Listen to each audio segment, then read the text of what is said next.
Hello बच्चों, कैसे हैं आप सभी। होप करती हूँ सभी बहुत अच्छे होंगे। मैं आप लोग के लिए फिर से लेकर आई हूँ उप सह संयोजन यौगिक जो इकाई 5 है आपका, उससे रिलेटेड आपके वस्तुनिष्ठ बहुविकल्पीय प्रश्न जो 1 नंबर के आपके आते हैं। देख लेते हैं चलिए बिना देरी के, क्योंकि इनमें से कुछ ना कुछ क्वेश्चन आपको ज़रूर फंसेगा। जैसा कि आप ये देख सकते हैं कि ये बहुत सारे क्वेश्चन इनमें आए हुए हैं। ठीक है, तो चलिए देख लेते हैं। बहुत छोटी सी वीडियो है, पूरी देखिएगा, स्किप बिना किए।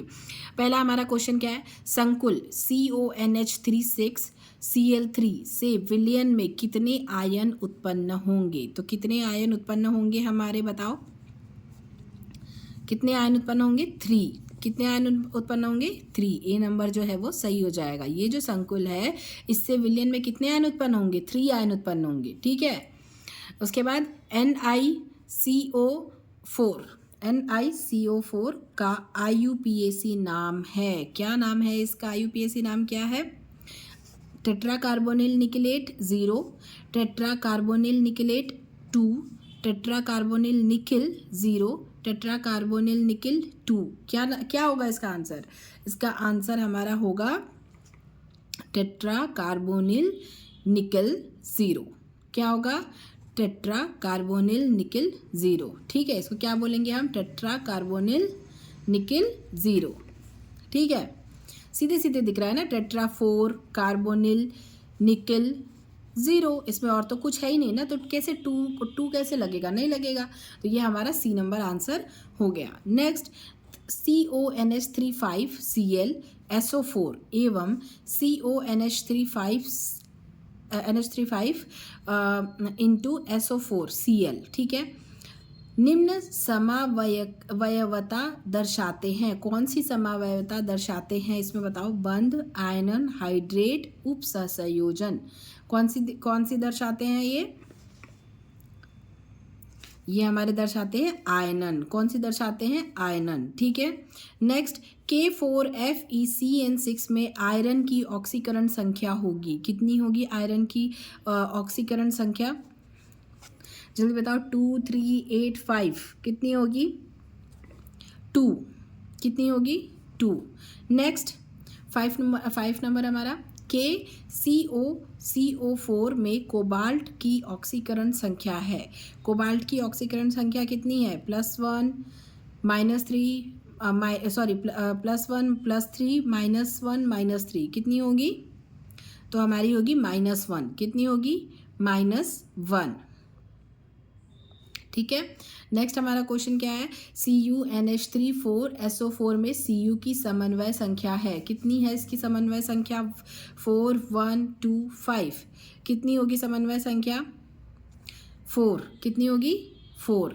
ठीक है, नेक्स्ट K2FeCN6 में Fe की ऑक्सीकरण संख्या है। कितनी है, +6 +4 +3 या फिर -4 कितनी होगी। क्या होगा आंसर इसका आंसर होगा B+4। कितना आंसर होगा, B+4। K2FeCN6 में Fe की ऑक्सीकरण संख्या होगी +4। ठीक है, तो इस तरीके से हमारा ये वस्तुनिष्ठ प्रश्न में अलग अलग टाइप के होते हैं। रिक्त स्थान भी होते हैं, बहुविकल्पीय भी होते हैं। तो ये हमारा बहुविकल्पीय वाला था। ये कुछ मैं आपके लिए रिक्त स्थान भी लेकर आई हूँ, जो कि 2024 में, 2019, 2023 से लगातार पूछा है, इसलिए मैंने सोचा कि मैं आपको बता देती हूँ। ठीक है, तो ये हमारा EDTA क्या होता है, कौन सा लिगेंड होता है। EDTA हमारा होता है हेक्सादंतुर लिगेंड होता है। क्या होता है, हेक्सादंतुर लिगेंड होता है। फिर मतलब CONH34Cl2Cl संकुल द्वारा जल में दिए गए कुल आयनों की संख्या कितनी होती है, 2 होती है। फिर EDTA का रासायनिक नाम क्या है, तो ethylene di tetra acetic acid इसका नाम है। ठीक है, क्या है, EDTA का रासायनिक नाम। तो ये 2023 में पूछा था, तो ये आप पूरा कर लीजिएगा। ठीक है, नेक्स्ट ग्रिग्नॉर्ड अभिकर्मक संकुल यौगिक है। बताओ संकुल यौगिक है, तो ये है असत्य। एथिलीन डाईएमीन द्विक लवण है, असत्य। फेरोसिन की संरचना सैंडविच संरचना कहलाती है, तो ये सत्य होगा। फिर NiCO4 में Na की ऑक्सीकरण संख्या 0 होती है, तो सत्य है। किलेट संलग्नी अधिक स्थायी संकुल बनाता है, तो ये है सत्य। तो इस तरीके से हम बता देंगे। ठीक है, नेक्स्ट ये भी एक पूछा है आपका, सही जोड़ी बनाइए उदासीन लिगेंड का, ठीक है।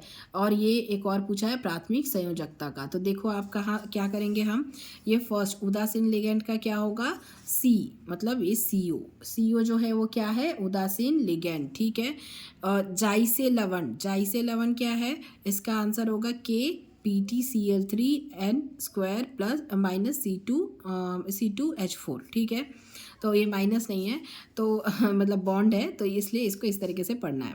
नेक्स्ट हमारा क्या है, TiH2O6 3+, तो ये थर्ड का क्या होगा, ये डी होगा, पीत नीला बोलते हैं इसको, ठीक है। फिर संलग्नी को किससे जोड़ेंगे, फोर्थ का होगा H2O जो होता है वो संलग्नी होता है। 5 नंबर क्लोरोफिल को किससे जोड़ेंगे, मैग्नीशियम से, ठीक है। प्राथमिक संयोजकता 6 नंबर हमारा क्या है, प्राथमिक संयोजकता, और ये 2023 में पूछा था, तो इसलिए ध्यान रखना कि प्राथमिक संयोजकता मतलब ऋणात्मक आयन, प्राथमिक संयोजकता ऋणात्मक आयन, ठीक है। तो ये हमारा हो गया। नेक्स्ट हमारा क्या है, एक शब्द वाक्य में उत्तर दो, ये भी बहुत इंपॉर्टेंट है, इसमें से भी क्वेश्चंस आपके पूछे जाते हैं। तो फर्स्ट हमारा क्या है, CONH3 5Br SO4 तथा CONH3 5SO4Br किस प्रकार के समावयवी हैं, आयनन, किस प्रकार के हैं, आयनन। नेक्स्ट, ऐसे उदासीन अणु या आयन जो केंद्रीय धातु परमाणु के साथ उपसहसंयोजी बंध बनाते हैं क्या कहलाते हैं, संलग्नी लिगेंड। नेक्स्ट, FeCN6 3- में आयरन की ऑक्सीकरण संख्या लिखिए +3। नेक्स्ट, क्या कार्ब धात्विक यौगिक प्रकृति में पाए जाते हैं, नहीं। किस प्रकार के संकुल के IUPAC नामकरण में एट शब्द लगाते हैं, ऋणायन संकुल आयन में एट लगाते हैं, ठीक है। उपसंयोजन यौगिकों का सिद्धांत किसने प्रतिपादित किया, तो बर्नर ने, किसने प्रतिपादित किया, बर्नर ने, ठीक है। तो ये आपका 2024 में भी पूछा था, तो इसे ध्यान रखिएगा। तो ये हमारे सारे छोटे छोटे वाले क्वेश्चन होंगे जो आपके 1 मार्क्स में पूछे जाने वाले हैं, ठीक है। एक क्वेश्चन और है जो आपका मतलब 2 बार पूछा जा चुका है, ये मैं आपको दिखा दूँ। देखो 2020 और 23 में समन्वय संख्या या उपसहसंयोजी संख्या को परिभाषित कीजिए। तो समन्वय संख्या क्या होता है, केंद्रीय धातु परमाणु तथा आयन के साथ उपसहसंयोजकता स्थापित करने वाले एकाकी इलेक्ट्रॉन युग्मों की संख्या उस धातु की समन्वय संख्या कहलाती है, ठीक है।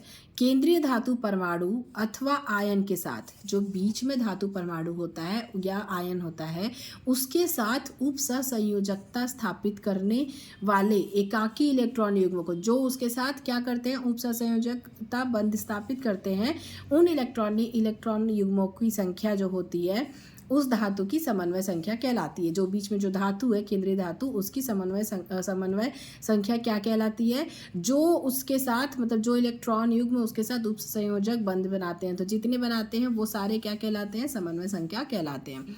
एक दंतुर संलग्नी की संख्या उस धातु की समन्वय संख्या के बराबर होती है। तो ये उदाहरण है CrNH3 6Cl3 में Cr की समन्वय संख्या 6 है, ये इसकी ये कहलाएगी, ठीक है। समन्वय संख्या इस तरीके से आपको ध्यान रखना है। जैसे यहाँ पे निकिल की कितनी कहलाएगी, 4 कहलाएगी, ये देखो समन्वय संख्या 4 है। तो इस तरीके से अगर पूछे तो आप ये 2-4 उदाहरण आप बता सकते हो।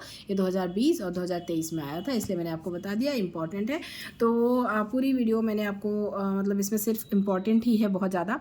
तो अगर पसंद आई होगी, हेल्पफुल लगी होगी, तो वीडियो को लाइक कीजिएगा, शेयर कीजिएगा, चैनल पर नए हैं तो चैनल को सब्सक्राइब जरूर कर लीजिएगा। मैं ऐसी और इंपॉर्टेंट वीडियोज़ के साथ आपके साथ रोज़ मिलती रहूँगी। चलो, कहीं समझ में नहीं आया होगा तो आप बता देना, मैं फिर से उसको समझा दूंगी। तो मैं मिलूंगी आप लोगों से अपनी अगली वीडियो में, तब तक के लिए bye bye, take care, all the best for exam. Thank you, thanks for watching.